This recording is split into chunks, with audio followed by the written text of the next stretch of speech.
Well, Betsy, the CARES Act was passed by Congress weeks ago. It sent Americans those $1,200 stimulus checks.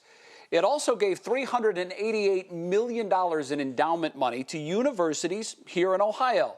Kent State got $19.3 million. The University of Akron, $14.1 million. And Cleveland State got $12.2 million. Those are just a few of the universities getting that federal money. Mark Namick tells us which institutions are hanging on to the cash and how they're spending it.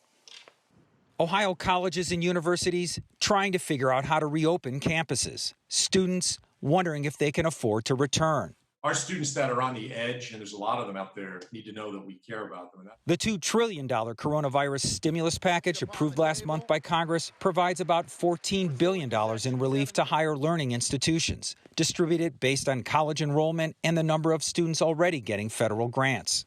Much of the money intended to help students and their families who may have lost work pay the next tuition bill. Nearly all of Ohio's colleges and universities qualified for money, including the elite private ones such as Case Western Reserve University and Oberlin College. Ohio State University and Miami of Ohio, two of the state's top public universities, also in line for millions. All of them have big endowments, a point of growing controversy.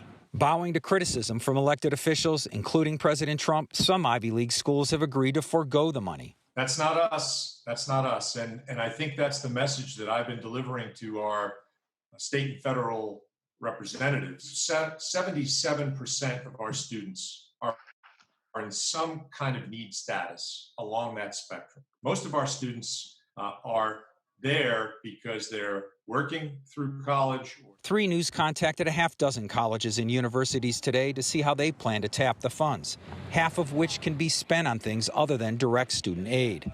Case says it's awaiting more federal guidelines on how it can spend the money. Miami, among other schools, didn't respond.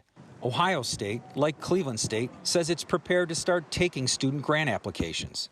Cuyahoga Community College, which serves a large population of students in need of financial help, said it hopes to recover computer and remote learning costs it absorbed to get students connected off campus. With all of our changes, too, we're hoping to get out of the gate here in a couple of days to get the funds directly to students, too.